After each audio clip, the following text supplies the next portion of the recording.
élevé à 2500 degrés Celsius.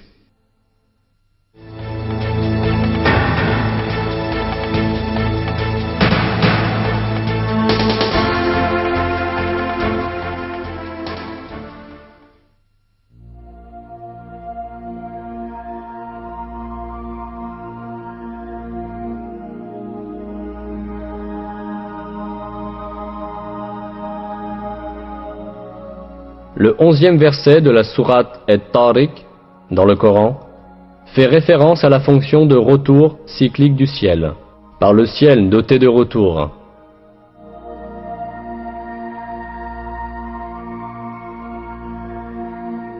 Le mot employé dans le verset exprime la notion de cycle, de renvoi et de retour. Comme on le sait, l'atmosphère qui entoure la Terre est constituée de nombreuses couches. Chacune de ces couches joue un rôle important au profit de la vie. La recherche a révélé que ces couches ont pour fonction de renvoyer dans l'espace, ou vers la Terre, les matériaux ou les rayons auxquels ils sont exposés.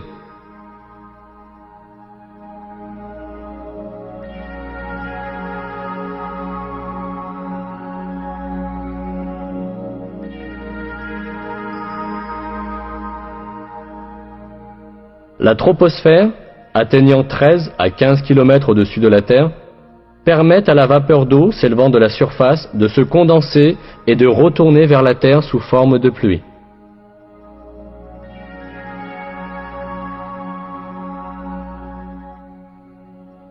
La couche d'ozone, à une altitude de 25 km, reflète le rayonnement nuisible et la lumière ultraviolette venant de l'espace, et les renvoie dans l'espace.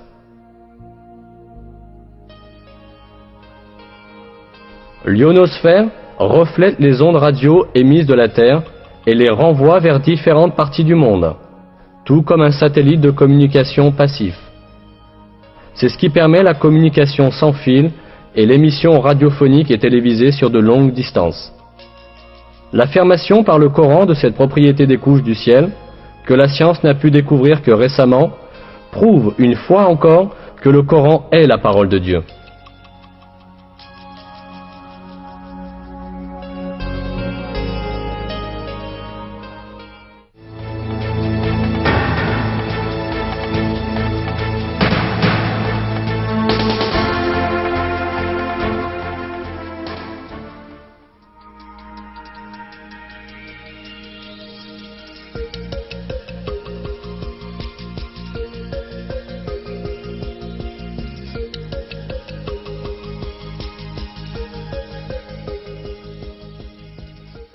L'un des faits concernant l'univers révélés dans les versets du Coran est que le ciel est fait de 7 couches. C'est lui qui a créé pour vous tout ce qui est sur la terre. Puis il tourna sa volonté vers le ciel et l'agença en 7 cieux. Il connaît parfaitement toutes choses. Puis il tourna sa volonté vers le ciel qui était alors fumé. En 2 jours, il les détermina en 7 cieux et révéla à chaque ciel sa fonction.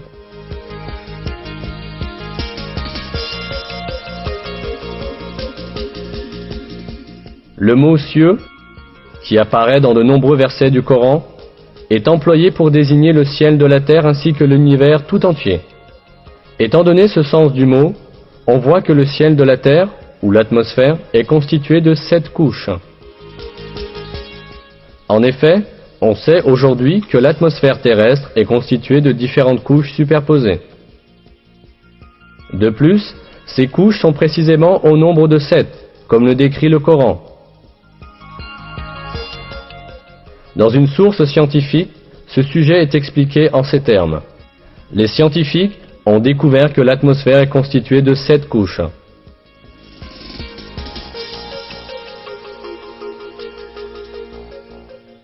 C'est un grand miracle que ces faits, qui n'auraient absolument pas pu être découverts sans la technologie du XXe siècle, aient été explicitement énoncés dans le Coran voici 1400 ans.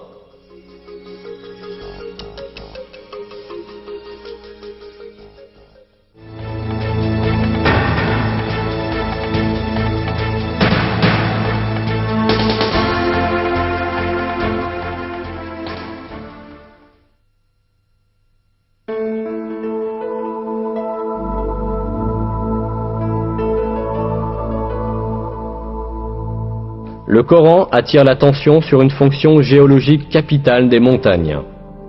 Et nous avons placé dans la terre des montagnes fermes, afin qu'elles ne s'ébranlent pas avec eux.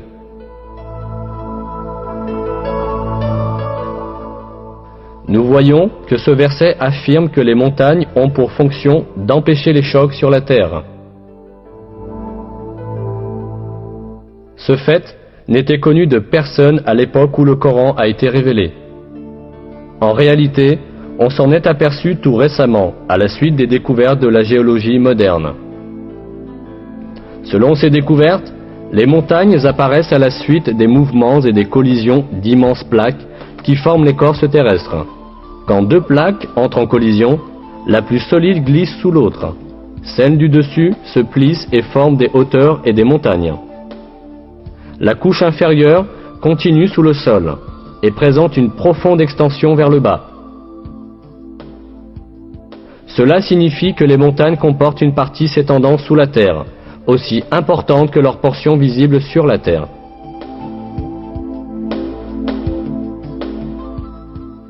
Dans un texte scientifique, la structure des montagnes est décrite comme suit. Là où les continents sont les plus épais, comme dans les chaînes montagneuses, l'écorce s'enfonce plus profondément dans le manteau. Dans un verset, ce rôle des montagnes est indiqué à travers une comparaison à des piquets. N'avons-nous pas placé la terre comme un lit et les montagnes comme des piquets?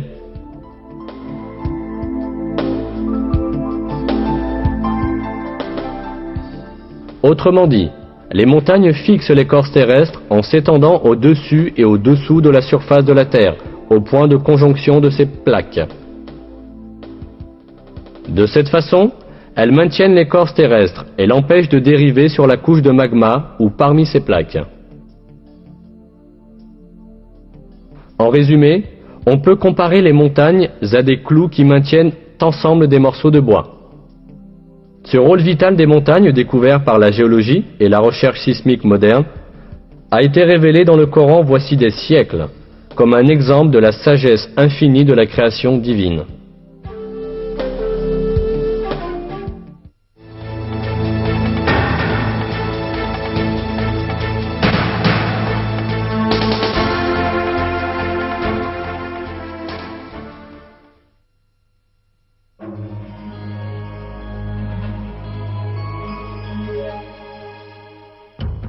Dans un verset, nous apprenons que les montagnes ne sont pas immobiles comme elles semblent l'être, mais sont constamment en mouvement.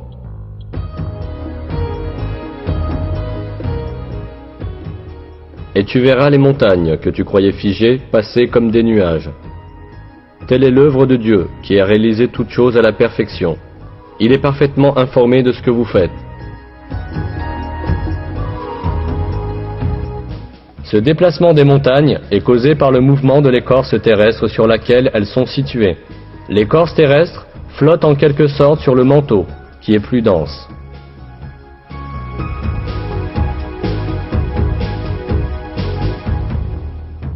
C'est au début du XXe siècle que pour la première fois, un savant allemand du nom d'Alfred Wegener a avancé l'hypothèse que les continents de la Terre avaient formé un seul bloc dans les phases initiales du monde, puis avaient dérivé dans différentes directions et s'étaient ainsi séparés en s'écartant les uns des autres.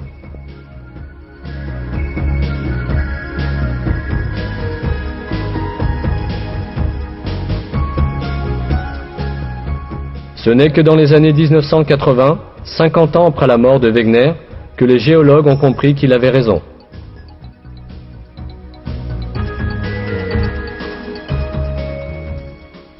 Découvert grâce aux recherches géologiques effectuées au début du XXe siècle, ce mouvement de l'écorce terrestre est expliqué par les scientifiques comme suit. On a mesuré la dérive des continents d'1 à 5 cm par an. Un point important doit être souligné ici. Dans le verset, Dieu décrit le mouvement des montagnes comme une dérive. Aujourd'hui, la science moderne utilise l'expression dérive des continents pour décrire ce mouvement. C'est sans aucun doute un des miracles du Coran que ce fait scientifique, qui a été récemment découvert par la science, ait été annoncé dans le Coran.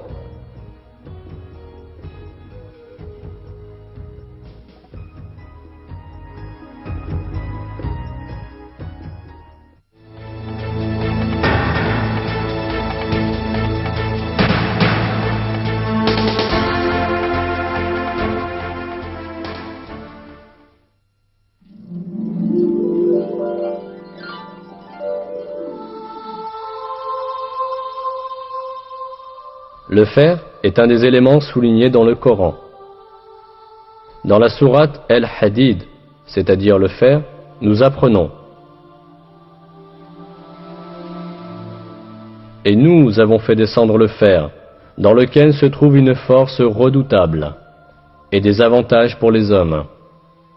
On pourrait comprendre l'emploi du mot « fait descendre » à propos du fer dans un sens métaphorique, c'est-à-dire qu'il a été mis au service des hommes.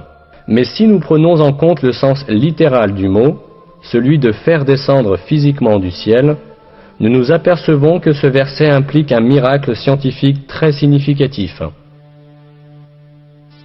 En effet, les découvertes astronomiques modernes ont révélé que le fer qui se trouve dans notre monde provient des étoiles géantes des confins de l'espace. Les métaux lourds de l'univers sont produits par le noyau des grandes étoiles. Notre système solaire, lui, n'a pas la structure nécessaire pour produire le fer à lui tout seul. Le fer ne peut être produit que dans des étoiles beaucoup plus grandes que le Soleil, où la température atteint plusieurs centaines de millions de degrés.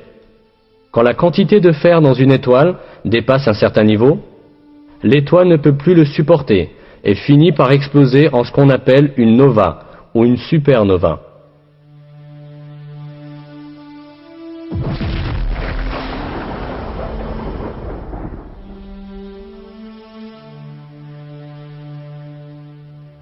À la suite de cette explosion, des météores contenant du fer sont éparpillés dans l'univers et se déplacent dans le vide, jusqu'à ce qu'ils soient attirés par la force gravitationnelle d'un corps céleste.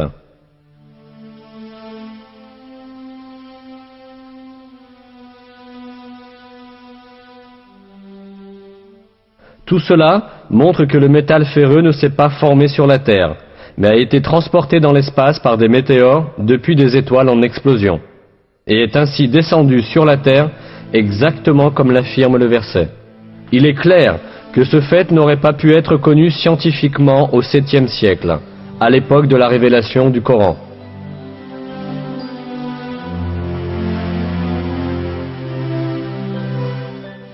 Et nous avons fait descendre le fer, dans lequel se trouve une force redoutable et des avantages pour les hommes. De plus, le 25e verset de la sourate El-Hadid, qui mentionne le fer, comporte deux codes mathématiques intéressants. La sourate El-Hadid est la 57e sourate du Coran. La valeur numérique du mot El-Hadid, en arabe, autrement dit son abjad, est le même nombre, 57. La valeur numérique du mot hadid tout seul est 26, et 26 est le code atomique du fer.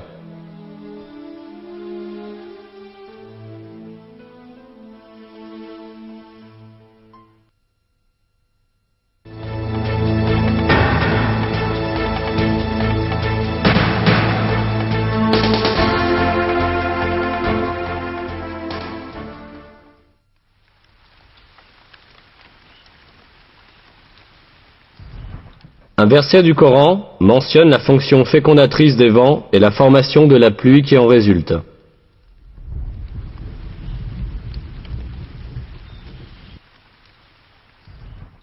Et nous envoyons les vents fécondants, puis nous faisons descendre du ciel une eau dont nous vous abreuvons.